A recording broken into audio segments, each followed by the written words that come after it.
Kolkata RG Kar medical কলেজের ঘটনার জেরে অবশেষে কৃষ্ণনগর জেলা দায়রা আদালতের বিচারকরা এবং ল ক্লার্ক অ্যাসোসিয়েশনের যৌথভাবে নেমে পড়লেন রাস্তায় বিচারের দাবিতে।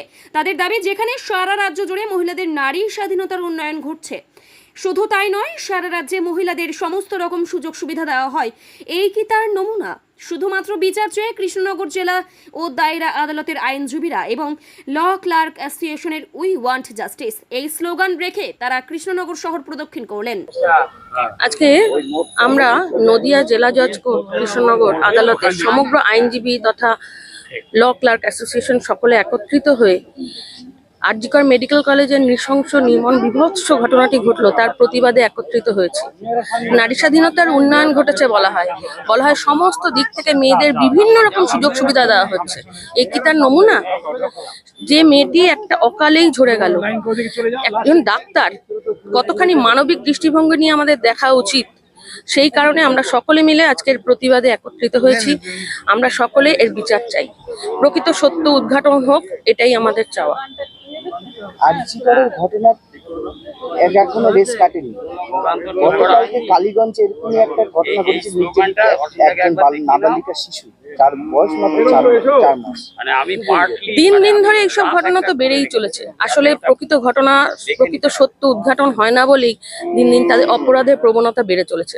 সকলে জানছে যে কিছুই হবে না, কোনো না কোনো ভাবে আমরা পার পেয়ে যাব, এবং এই জন্যই এদের সাহস দিন দিন ক্রমবর্ধমান।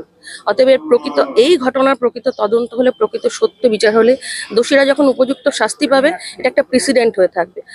সকলে ভাবলে শিহরিত হবে যে এর জন্য এর শাস্তি হতে পারে।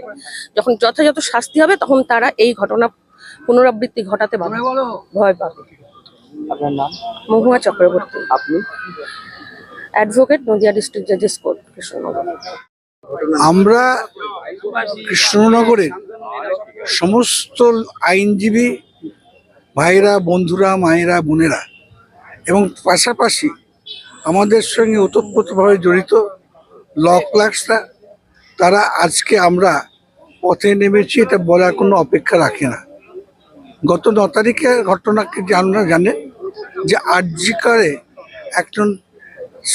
একজন ডাক্তার কাম ট্রেনিকে নৃশংসভাবে শুধু খুন করা হয়নি, তাকে ধর্ষণ করা হয়েছে, এবং এই ধর্ষণের পেছনে আমরা মনে করছি একটি র্যাকেট কাজ করছে, এবং এটা সারা পশ্চিম বাংলা জুড়েই এই রকম নৃশংস অত্যাচার চলছে।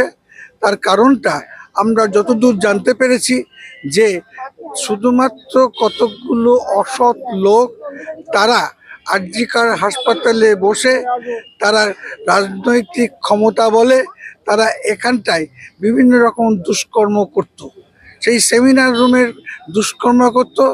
সেইটা আমাদের যে মেয়েটি ডাক্তারবাবু খুন হয়েছেন, রেপ হয়েছেন, তিনি জানতে পেরেছিলেন, তার কাছে যথেষ্ট এভিডেন্স ছিল।